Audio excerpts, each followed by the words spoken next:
Hi friends, நான் உங்க Varadaraja and welcome to our channel. இன்னைக்கு நம்ம episode 494 subscribers real life ghost experience தாங்க வந்து பார்க்க போறோம். நம்ம நாட்டுடைய முதுகெலும்பு விவசாயம் தான் அப்படின்னு சொல்லலாம். விவசாயம் நாட்டுடைய முதுகெலும்பு அப்படின்னா நாட்டுடைய இருதயம் யாருன்னு கேட்டிங்கன்னா விவசாயிகள் தான் சொல்லலாம். அப்படிப்பட்ட விவசாயிகள் வந்து பார்த்தீங்கன்னா சமீப காலத்தில் நிறைய பிரச்சனைகளை வந்து ஃபேஸ் பண்ணுறாங்க.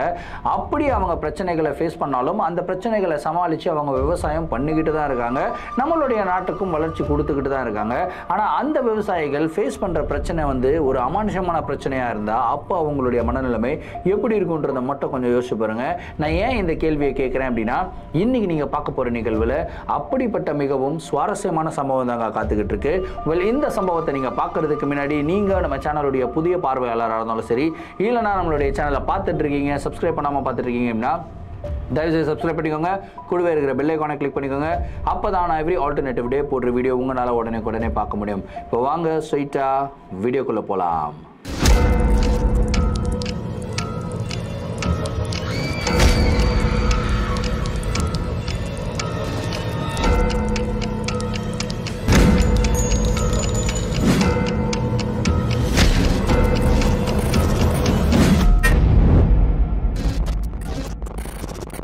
இந்த ஒரு நிகழ்வை நம்மளுக்கு சென்னையிலிருந்து சுதீப்தோ அப்படின்ற ஒரு சப்ஸ்கிரைபர் வந்து மெயில் பண்ணி விட்டுருக்காருங்க. இந்த ஒரு அமானுஷமான நிகழ்வு அவருக்கு நடந்தது கிடையாதுங்க, அவருடைய தாத்தா தீனாநாத் சௌத்ரிக்கு வந்து நடந்த நிகழ்வு அப்படின்னு சொல்லியிருக்காரு. சுதீப்தோ அண்ட் தீனாநாத், இந்த பேரே வந்து டிஃப்ரெண்ட்டாக இருக்குல்ல. ஸோ இதுக்கு முக்கியமான காரணம் என்னன்னு கேட்டிங்கன்னா அவங்க வந்து பார்த்திங்கன்னா சென்னையை சேர்ந்தவங்க கிடையாது, அவங்க வந்து வெஸ்ட் பெங்காலை சேர்ந்தவங்க. அவங்களுடைய பூர்வீகம் வந்து வெஸ்ட் பெங்காலில் தான். வெஸ்ட் பெங்காலில் இருந்து அவங்க ஃபேமிலியாக, அதாவது அவங்க தாத்தா காலகட்டத்தில் 1960s காலகட்டத்தில் ஃபேமிலியாக வந்து வெஸ்ட் பெங்கால்லேருந்து சென்னைக்கு வந்து செட்டில் ஆகியிருக்காங்க. இதுக்கு முக்கியமான காரணம் என்னன்னு கேட்டிங்கன்னா இந்த கதையை நீங்கள் ஃபுல்லாக கேட்டிங்கன்னா உங்களுக்கு கிளியராக அதோடைய காரணம் என்ன அப்படின்றது புரியும். சரி, கதையோடைய ஸ்டார்டிங்லேருந்தே வர ஆரம்பிப்போமே. நம்ம டைம் ட்ராவல் பண்ணி 1960s காலகட்டத்துக்கு வந்து போக போகிறோங்க. 1960s காலகட்டத்தில் வெஸ்ட் பெங்காலில் இருக்கிற ஒரு சின்ன அழகிய கிராமத்தில் தான் தீனாநாத் வந்து பார்த்திங்கன்னா பிறக்கிறாரு, அங்கே தான் வளர்றாரு. ஸோ 1960s அவர் வந்து ஒரு 25-26 இயர்ஸ் ஓல்டு அப்படின்னு வந்து சொல்லலாம். ஸோ அவருடைய வேலை என்னன்னு கேட்டிங்கன்னா அவர் வந்து விவசாயி. ஸோ அவருடைய குடும்பத்துக்கு வந்து பார்த்திங்கன்னா நிறைய விவசாய நிலங்கள் இருந்திருக்கு. ஸோ அவர் வந்து போய்ட்டு விவசாயம் பண்ணுறது, அதுக்கப்புறம் அதன் மூலியமாக வர வருமானத்தில் தான் அவருடைய குடும்பத்தை வந்து ஓட்டிக்கிட்டு இருந்தார். ஸோ இவருக்கு கல்யாணம் ஆகுது. கல்யாணம் ஆகி இவருக்கு எத்தனை பசங்கன்னு கேட்டிங்கன்னா ஒட்டு மொத்தமாக 3 பசங்க, 3 ஆம்பளை பசங்க. ஸோ எல்லாருமே ஒரு கூட்டு குடும்பமாக தான் வந்து வாழ்ந்து வராங்க. இப்படி இவருடைய லைஃப் எல்லாம் நிம்மதியாக போய்கிட்டு இருக்கும்போது இவருடைய விவசாய நிலத்துக்கும் இவருடைய வீட்டுக்கு இருக்கிற டிஸ்டன்ஸ் என்னன்னு கேட்டிங்கன்னா 10 கிலோமீட்டர். ஸோ இவருடைய விவசாய நிலம் 10 கிலோமீட்டர் தள்ளி இருக்குது. ஸோ டெய்லி இவருடைய ஷெட்யூல் எப்படி இருக்கும் அப்படின்னா காலையில் ஏர்லி மார்னிங் எழுந்து அதுக்கப்புறம் ரெடி ஆகிட்டு சாப்பிட்டுட்டு அவர் வந்து பார்த்திங்கன்னா தன்னுடைய விவசாய நிலத்துக்கு போவார். அங்கே பயிருக்கெல்லாம் தண்ணி பாய்ச்சறது, என்னென்ன வேலை இருக்கோ எல்லா வேலையும் பார்த்துட்டு ஒரு ஈவினிங் ஒரு 5-5:30 மணிக்கெல்லாம் இவர் வந்து பார்த்திங்கன்னா வீட்டுக்கு வருவாருங்க.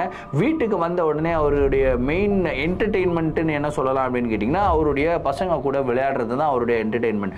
யோசிச்சு பாருங்கள், 1960s, 1980s, 1990s and 2000 early 2000s கூட நம்மளுக்கு எல்லாம் என்ன என்டர்டெயின்மெண்ட் இருந்தது? ஒன்று டிவியில் ஒரு 2 ஷோ போடுவாங்க, ஒளியும் ஒளியும் போடுவாங்க. ஒளியும் ஒளியும் வருமா அப்படின்னு சொல்லி அந்த ஃப்ரைடேக்காக காத்துக்கிட்டு இருந்த 90s கிட்ஸ் யாராவது இருந்தீங்கன்னா கமெண்ட்டில் சொல்லுங்கள். ஸோ இதெல்லாம் தான் நம்மளுக்கு என்டர்டெயின்மெண்ட்டாக இருந்தது. ஆனால் மேக்ஸிமம் நம்மளோட என்டர்டெயின்மெண்ட் என்னென்னா நம்மளுடைய பெற்றோர்கள்கிட்ட ஜாலியாக விளையாடுறது, பேசுறது, இப்படி தான் நம்ம வந்து சோஷியலைட்ஸாக வந்து பழகிட்டு இருந்தோம்.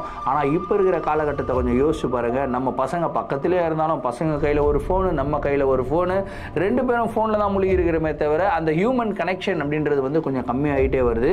விச் இஸ் அலார்மிங்லி டேஞ்சரஸ் அப்படின்னு வந்து சொல்லலாம். ஸோ நம்ம ஃபோன் பார்க்குறது வந்து ஒரு பெரிய விஷயம் கிடையாது, நம்ம பார்க்கலாம். பட் அதுக்குண்டான டைமை லிமிட் பண்ணிவிட்டு நம்மளுடைய பசங்க கூட மெமரிஸை க்ரியேட் பண்ணால் நல்லாயிருக்கும் அப்படின்னு சொல்லி நான் ஆசைப்பட்றேன். இன்ஃபேக்ட் நானுமே இதை வந்து பண்ணுறதுக்கு முயற்சி பண்ணிகிட்டு இருக்கேன். ஸோ நீங்களும் முயற்சி பண்ணால் நல்லாயிருக்கும் அப்படின்னு சொல்லி நினைக்கிறேன். சரி, திரும்பியும் கதைக்கே வருவோமே. ஸோ இவர் வந்து பார்த்திங்கன்னா பசங்க கூட விளையாடுறது தான் இவருடைய ஒரு மிகப்பெரிய என்டர்டெயின்மெண்ட்டாகவே இருந்திருக்கு. அதுக்கப்புறம் இவங்களுடைய கிராமத்தில் புதுசாக ஒரு பிரச்சனை வந்து உண்டாகுதுங்க. என்ன பிரச்சனைன்னு கேட்டிங்கன்னா அந்த வயல்லாம் இருக்கு இல்லையா, எல்லாருடைய வயலுமே வந்து பார்த்திங்கன்னா ஒரே இடத்துல தான் இருக்குமா. ஸோ அந்த வயல் வெளியில் நைட் டைமில் வந்து நிறையா பிரச்சனைகள் நடக்குது. திடீர்னு அவங்க பயிர் இட்டு வச்சுருப்பாங்க இல்லையா, அந்த பயிர் எல்லாமே வந்து டேமேஜ் ஆகுது அப்படின்ற மாதிரி ஒரு குற்றச்சாட்டு வந்து வருது. ஸோ அங்கே ஒரு 5-6 பேர் வந்து நிறைய நிலங்கள்லாம் வச்சுருக்காங்க இல்லையா, அவங்க வந்து கூடி சேர்ந்து பேசுகிறாங்க. ஸோ தீனாநாத்துமே அவர்கிட்ட கிட்டத்தட்ட ஒரு 5-6 நிலம் இருந்தனால அவருமே அந்த கேங்கில் வந்து இருக்காருங்க. ஸோ எல்லாரும் என்ன டிசைட் பண்ணுறாங்கன்னா, டெய்லியும் அந்த ஓனர்ஸ் இருக்காங்களா, ஓனர்ஸில் ஒருத்தர் வந்து பார்த்திங்கன்னா நைட் வந்து அந்த இடத்துல தங்கணும். ஸோ அந்த இடத்துல ஏதாவது பிரச்சனைகள் வருதா அப்படின்றத வந்து பார்த்துக்கணும் அப்படின்றது தான் அவங்க எடுத்திருக்கிற டிசிஷன். வாரத்தில் 7 நாள் இருக்குது. அந்த 7 நாளில் 7 பேர் இருக்காங்க. ஒருத்தர் ஒரு நாள் வந்து ஸ்டே பண்ணணும். அப்படி தான் வந்து ஸ்டார்ட் பண்ணுறாங்க. ஃபஸ்ட்டு 2 வாரம் வந்து எந்த விதமான ஒரு பிரச்சனையும் இல்லாமல் போயிட்டுருக்கு.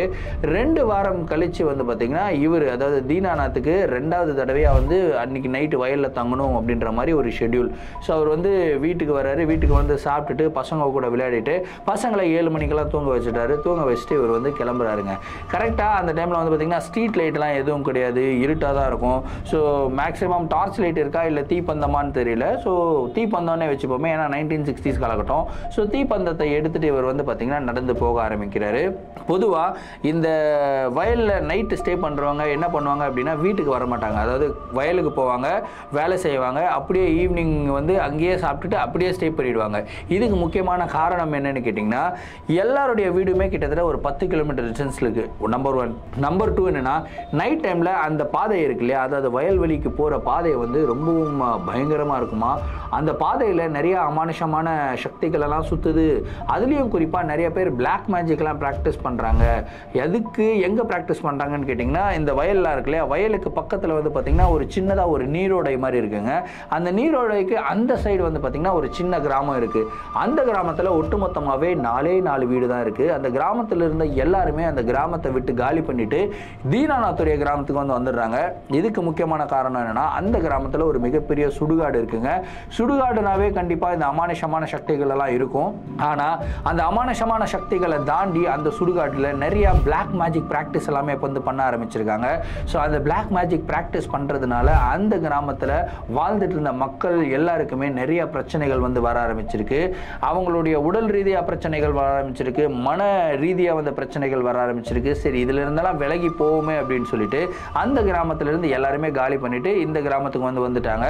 வெறும் 4 வீடு மட்டும்தான் அந்த கிராமத்தில் இருக்கு. அந்த 4 வீடும் யாருடைய வீடுன்னு கேட்டிங்கன்னா, அந்த மிகப்பெரிய சுடுகாடை மெயின்டைன் பண்ணுறதுக்காக சில தொழிலாளிகள்லாம் இருப்பாங்க இல்லையா, ஸோ அவங்களுடைய வீடு தான் அந்த கிராமத்தில் வந்து இருக்குங்க. ஸோ இந்த பிரச்சனைனாலே வந்து பார்த்திங்கன்னா நைட் டைமில் அந்த பக்கம் நடந்து போகிறத வந்து அவாய்ட் பண்ணுவாங்க. ஸோ தீனாநாத் வந்து கிளம்பி நடந்து போகிறாரு. ரொம்ப தூரம் நடந்து வந்துட்டதுக்கு அப்புறம் தான் அவர் ஒரு விஷயத்தை வந்து நோட்டீஸ் பண்ணுறாருங்க. கையில் ஒரு மிகப்பெரிய குச்சி எடுத்துகிட்டு வந்திருக்காரு. ஆனால் அவர் வந்து தீப்பந்தத்தை எடுத்துகிட்டு வரல அப்படின்றது அப்போ தான் அவருக்கு தெரியுது. ஐயோ, இது வரைக்கும் வெளிச்சம் இருந்தது, ஆனால் இதுக்கப்புறம் 2 சைடும் மரங்களெல்லாம் இருந்து ரொம்ப டார்க்காக இருக்கும், சுத்தமாக வெளிச்சமே இருக்காது, இதில் எப்படி நடந்து போகிறது அப்படின்னு சொல்லிட்டு இவர் யோசிக்கிறாரு. ஆனால் இந்த இடமே கிட்டத்தட்ட ஒரு 2 கிலோமீட்டர் வந்துட்டார். திரும்பியும் இவர் வந்து வீட்டுக்கு போயிட்டு திரும்பியும் வருது அப்படின்றது வந்து நல்லா இருக்காது. சரி, ஒரு நாள் தானே அட்ஜஸ்ட் பண்ணிப்போம், நம்ம இப்படியே நடந்து போயிடுவோம் அப்படின்னு சொல்லிட்டு அவர் வந்து நடக்க ஆரம்பிச்சிருக்காருங்க. கரெக்டாக கொஞ்சம் தூரம் நடந்துக்கிட்டு போய்கிட்டே இருக்கும்போது திடீர்னு வந்து பார்த்திங்கன்னா அவருக்கு ஒரு சரியான ஒரு கெட்ட வாடை எப்படி அப்படின்னு கேட்டிங்கன்னா, ஒரு பிணத்தோடைய வாடை எப்படி இருக்கும், ஒரு மாதிரி கிட்டத்தட்ட ஒரு 5-6 நாள் வச்சு அழுகி போயிருந்தா பிணம் வந்து ஒரு மாதிரி நாத்தம் பயங்கரமாக இருக்கும் இல்லையா, சுத்தமாக தாங்க முடியாத அளவுக்கு அந்த மாதிரி பேட் ஸ்மெல் வந்து பார்த்திங்கன்னா அவருக்கு வந்து வருதுங்க. ஸோ இதை மோந்து பார்த்தோன்னா இவர் அருவருப்பில் வந்து மூக்கை வந்து மூடுறாரு. அதுக்கப்புறம் அப்படியே மேலும் நடக்க ஆரம்பிக்கிறாரு. இவர் அந்த குச்சியை வச்சு நடந்து போகிறாரு. இவருடைய கால் தட சத்தம் கேட்கணும், குச்சியுடைய சத்தம் டக் டக்குன்னு கேட்கணும். அதை தவிர்த்து இவருக்கு இன்னமும் யாரோ ஒருத்தங்க இவர் கூடியே நடந்து வர மாதிரி ஒரு சவுண்டு வந்து கேட்குதுங்க. இந்த சவுண்டு கேட்ட உடனே இவருடைய மனசெல்லாம் அப்படியே படப்பட நடிச்சுக்குது. அப்படியே வந்து திரும்பி பார்க்குறாரு. திரும்பி பார்த்தா ஒரு பர்சன் கிட்டத்தட்ட ஒரு 6லேருந்து 6.5 அடி ஹைட் இருக்கிற ஒரு பர்சன், ஃபுல்லாக ஷால் எல்லாம் போட்டு ஃபுல்லாக மூடி இருக்காரு, முகத்தெல்லாம் மூடி இருக்காரு. மூடி இவர் பின்னாடியே நடந்து வந்துக்கிட்டு இருக்காரு. யாரா இது அப்படின்னு சொல்லி கேட்கும்போது, தீனாநாத் தனியாக போய்கிட்டு இருக்க, இரு நானும் வரேன் அப்படின்னு வந்து சொல்கிறாரு அந்த பர்சன். என்னடா இது என்னுடைய பேரை சொல்லி கூப்பிடுறாரு அப்படின்னு சொல்லிட்டு, சரி வாங்க அப்படின்னு சொல்லிட்டு இவருமே நடக்க ஆரம்பிச்சிருக்காரு. ஸோ அந்த பர்சனும் இவர் கூடிய நடந்து வரும்போது அப்போ தான் ஒரு விஷயத்தை வந்து தீனாநாத் ரியலைஸ் பண்ணுறாரு. அந்த ஒரு கெட்ட வாடை வருதுன்னு சொன்னா இல்லையா, அந்த கெட்ட வாடை வந்து பார்த்திங்கன்னா வேறு எங்கேருந்தும் கிடையாது. இவர் கூட ஒரு பர்சன் நடந்து வந்துக்கிட்டு இருக்கார் இல்லையா, அவர் தலையெல்லாம் சுற்றிக்கிட்டு இருக்காருல ஒரு ஷால், அந்த ஷால்ல இருந்து தான் வந்து அந்த கெட்ட வாடை வருது அப்படின்றத வந்து தெரிஞ்சுக்கிறாருங்க. இப்போ தீனாநாத்துடைய தீனாநாத்துடைய மனசில் ஒரு பயம், வந்துக்கிட்டு இருக்கிறது ஒரு பர்சனா இல்லை பிளாக் மேஜிக் பண்ணுற ஒரு விச் அப்படின்னு சொல்லலாம், அதாவது ஒரு மந்திரக்காரனா மந்திரக்காரியா அப்படின்றதெல்லாம் தெரியல, யாருன்னு தெரியலையே, ரொம்ப பயமாக இருக்கே. பட் இருந்தாலும் நம்மளுடைய பயத்தை காட்டிக்க கூடாது அப்படின்னு சொல்லிட்டு தீனாநாத் அப்படியே பொறுமையாக நடந்து போக ஆரம்பிக்கிறாரு. ஸோ கூட நடந்துட்டு இருக்க பர்சன் இருக்கார் இல்லையா, அவர் வந்து பார்த்தீங்கன்னா நார்மலாக சும்மா சைலண்டாலாம் நடந்து வரல, தீனாநாத் கிட்ட அளவுக்கு அதிகமாக பேசிக்கிட்டே வராருங்க.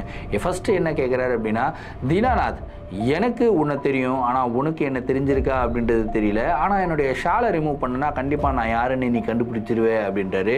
டே நீ ரிமூவ் பண்ணாலும் சரி ரிமூவ் பண்ணனாலும் சரி அதை ஏன்டா என்கிட்ட சொல்லிக்கிட்டு இருக்க, பயமாக இருக்குது கம்முனுறான்னு சொல்லி மனசில் நினச்சிக்கிட்டு இவர் அப்படிங்களாங்க அப்படின்னு சொல்லிட்டு குச்சியை தட்டி ஒரு பாட்டுக்கு நடந்து போய்கிட்டே இருக்காருங்க. திரும்பவும் அந்த பர்சன் என்ன பேசுகிறாரு அப்படின்னா, தீனாநாத் உன்னோட பெரிய பையனுக்கு ஒரு 10-12 வயசு இருக்குமா, திடீர்னு அந்த பையன் செத்து போயிட்டா என்ன பண்ணுவேன் அப்படின்னு சொல்லி கேட்குறாருங்க. இதை கேட்ட உடனே இவருக்கு அப்படியே சமக்கம், டேய் என்னடா இது என்ன பேசிக்கிட்டு இருக்கீங்க அப்படின்னா, சரி சரி பரவாயில்லப்பா கோவப்படாத, அதெல்லாம் ஒன்றும் பிரச்சனை இல்லை, ஒன்றும் ஆகாது, நான் இருக்கிறேன்ல நான் பார்த்துக்கிறேன். சரி ரெண்டாவது பையன் ஒருத்தன் இருக்கான்ல, மூணாவதும் ஒரு பையன் இருக்கான்ல, 3 பேரும் உனக்கு ரொம்ப க்ளோஸ்ன்னு கேள்விப்பட்டேன், திடீர்னு நீ செத்து போயிட்டுனா அந்த பசங்க எப்படி இருப்பாங்க அப்படின்னு சொல்லி கேட்குறாரு.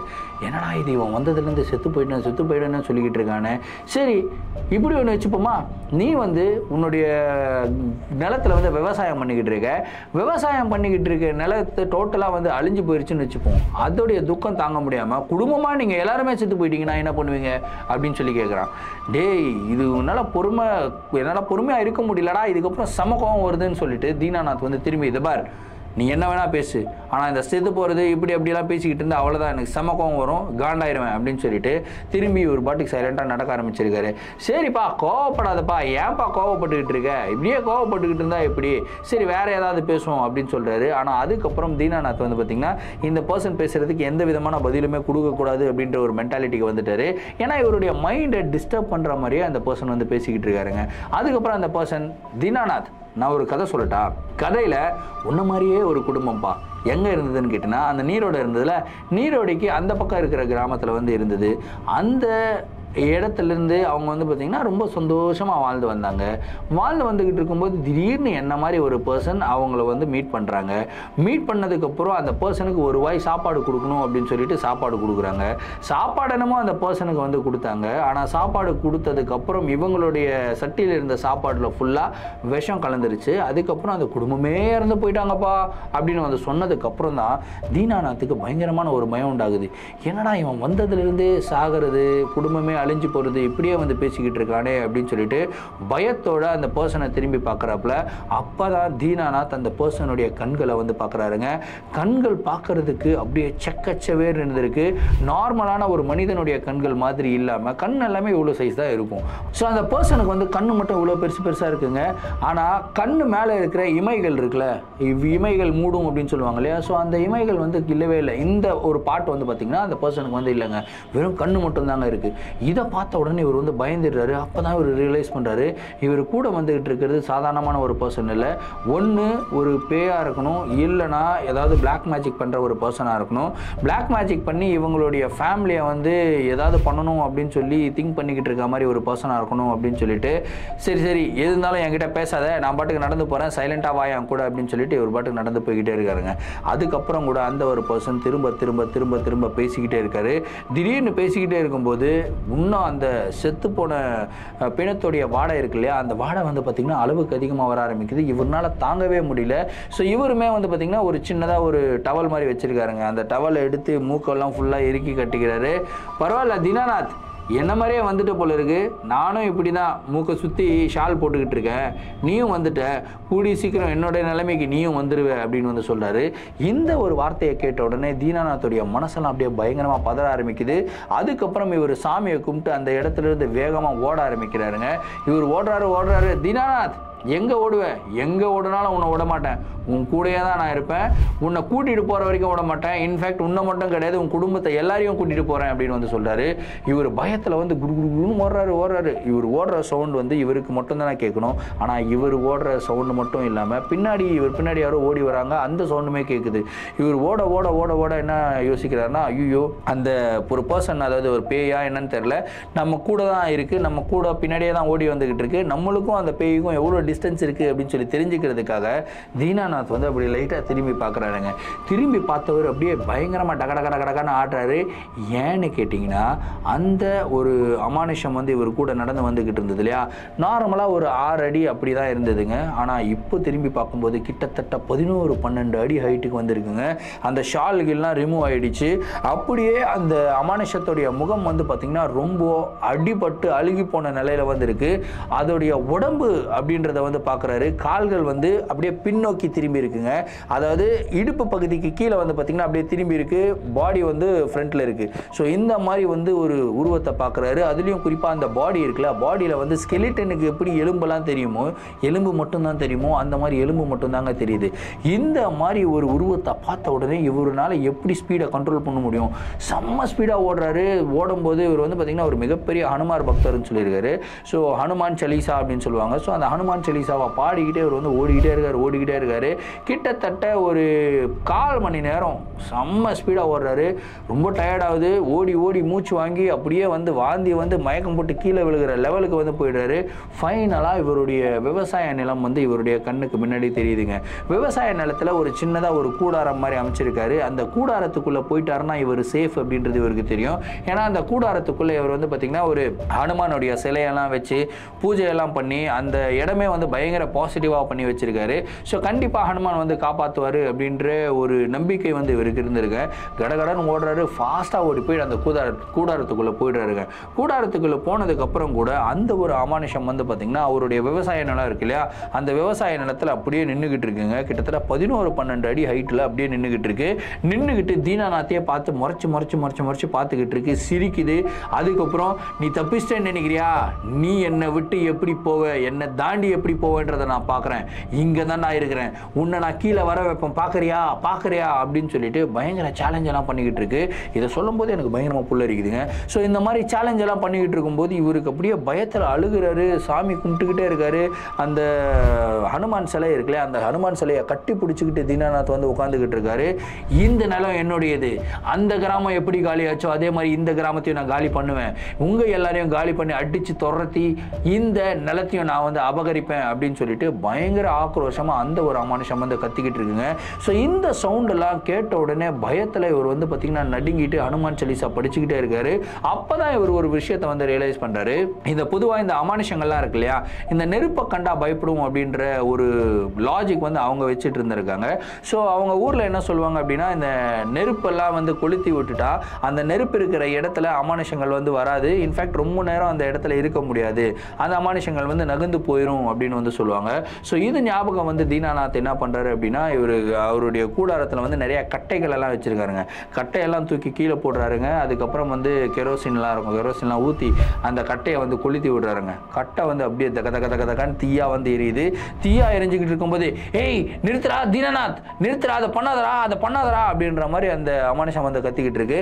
ஸோ நிறுத்துன்னு சொன்னதுக்கு அப்புறம் கூட இவர் வந்து பார்த்தீங்கன்னா மேலும் அந்த கெரோசின் ஊற்றிக்கிட்டே இருக்க அது அப்படியே தகன்னு தீ குளுந்தா வந்து எரிய ஆரம்பிக்குது.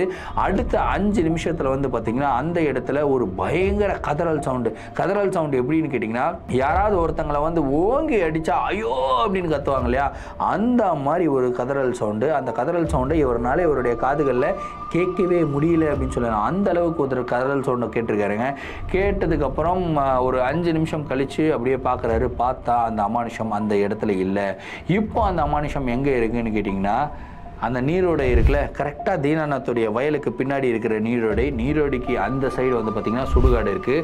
அந்த சுடுகாடில் ஒரு சமாதி இருக்குங்க. அந்த சமாதி மேலே அந்த ஒரு அமானுஷம் வந்து உட்காந்துக்கிட்டு தீனாநாத்தையே அப்படியே முறைச்சி பார்த்துக்கிட்டு இருக்குங்க.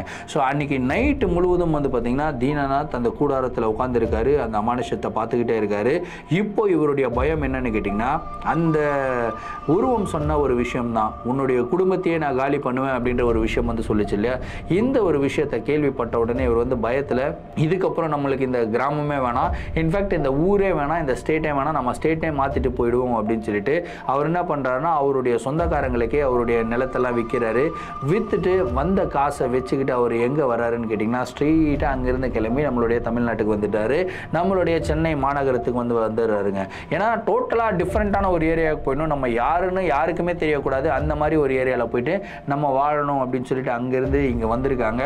வந்துட்டு இங்கே வந்து பார்த்திங்கன்னா ஒரு சின்னதாக ஒரு ஹோட்டல் ரன் பண்ணிகிட்டு இருக்காங்க. இப்போ வரைக்கும் அந்த ஹோட்டல் வந்து பாரிஸ் கார்னரில் வந்து இருக்குது அப்படின்னு வந்து சொல்லியிருக்காங்க. அது என்ன ஹோட்டல்னு கண்டுபிடிச்சிங்க அப்படின்னா கமெண்ட்டில் வந்து சொல்லுங்கள். ஸோ இந்த ஒரு ஸ்டோரி வந்து பார்த்திங்கன்னா அவங்களுடைய ஃபேமிலியை மைக்ரேட் ஆனதுக்கு உண்டான ஒரு முக்கியமான ஒரு ஸ்டோரி ஆகிடுச்சு, முக்கியமான ஒரு இன்சிடென்ட் ஆகிடுச்சு. ஸோ இந்த ஒரு நிகழ்வு நடந்து கிட்டத்தட்ட ஒரு 64 வருடங்கள் ஆயிடுச்சுன்னு சொல்கிறாங்க. ஆனால் அவங்க தாத்தா வந்து கிட்டத்தட்ட 50 வருஷம் வந்து உயிரோடு இருந்தாராம். யார்? நம்ம சுதீப்தோட தாத்தா தீனாநாத். ஸோ அவர் வந்து பார்த்திங்கன்னா 2012 காலகட்டத்தில் தான் வந்து இறந்துருக்காரு. இறக்கிற வரைக்கும் கூட இந்த ஒரு நிகழ்வுடைய தாக்கம் வந்து அவருடைய மனசில் இருந்துக்கிட்டே இருந்தது. கடைசி செகண்ட் வரைக்கும் அவருடைய குடும்பத்தை நினைச்சு அவர் என்ன பயந்தார் அப்படின்னா, அந்த அமானுஷம் திரும்ப வந்து இவங்களை தாக்கிருமோ அப்படின்ற ஒரு பயத்தோடு தான் அவர் வந்து வாழ்ந்ததாகவும் அதே பயத்தோடு அவர் வந்து இறந்து போயிட்டாரு அப்படின்னு வந்து சொல்லியிருக்காரு. ஸோ இந்த ஒரு நிகழ்வை நம்மளுக்கு வந்து ஷேர் பண்ணியிருக்காருங்க. ஸோ எனக்கு ரொம்ப ஸ்பெஷலாக இருந்தது. யோசிச்சு பாருங்கள், ஒரு மனிதன் ஒரு விஷயத்தை பார்த்து பயந்து அவருடைய குடும்பத்தை காப்பாற்றணுன்றதுக்காக அவங்களுடைய பிறந்த ஊர், அவங்களுடைய சொத்து எல்லாத்தையும் விற்றுட்டு அந்த இடத்துலேருந்து கிளம்பி இந்த இடத்துக்கு வந்திருக்காங்க, வேற ஒரு இடத்துக்கு வந்திருக்காங்கன்னும் போது அவர் எந்த அளவுக்கு ஒரு ஃபேமிலி பர்சன் அப்படின்றது வந்து நம்மளுக்கு தெரிஞ்சுக்கலாம். ஸோ இன்னைக்கு அந்த தீனாநாத் அப்படின்றவர் வந்து பார்த்திங்கன்னா நம்ம கூட இல்லை. 2012 அவர் வந்து இறந்து போயிட்டாரு. ஸோ இறந்து போயிருந்தாலும் அவருக்கு ஒரு மிகப்பெரிய சல்யூட் அப்படின்னு சொல்லி போட்டுட்டு இந்த நிகழ்வை பற்றின உங்களுடைய கருத்துக்கள் என்ன அப்படின்றத வந்து கமெண்ட் பாக்ஸில் சொல்லுங்கள். இந்த வீடியோ உங்களுக்கு ரொம்ப எமோஷனலாகவும் இருந்திருக்கும், ரொம்ப த்ரில்லிங்காகவும் இருந்திருக்கும் அப்படின்றதுல எந்த விதமான சந்தேகமும் இல்லை. இந்த வீடியோவுக்கு நீங்கள் 3000 லைக்ஸ் அண்ட் 300 கமெண்ட்ஸ் போடுவீங்க அப்படின்றத நினைக்கிறேன். ஏன்னா நீங்கள் போடுற ஒரு லைக்கும் கமெண்ட்டும் தான் என்ன மாதிரி கிரியேட்டர்ஸ்க்கு ஒரு மிகப்பெரிய மோட்டிவேஷனல் பூஸ்டராகவே இருக்குங்க. இதே மாதிரி உங்களுடைய வாழ்க்கையில் ஏதாவது அமானுஷமான நிகழ்வுகள் நடந்திருந்து அந்த நிகழ்வுகளை எங்கிட்ட ஷேர் பண்ணணும்னு நினச்சிங்கன்னா என்னோட இன்ஸ்டாகிராமில் ஃபாலோ பண்ணிவிட்டு இன்ஸ்டாகிராமில் டிஎம் பண்ணுங்கள். இல்லை நான் என்னுடைய மெயில் ஐடிக்கு மெயிலாக சென்ட் பண்ணி விடுங்க. கண்டிப்பாக உங்களுடைய நிகழ்வுகளும் நம்மளுடைய சேனலில் வீடியோஸாக போடப்படும். மீண்டும் அடுத்த வீடியோவில் சந்திக்கும் வரை நான் உங்கள் Varadaraja signing off. Thank you and bye.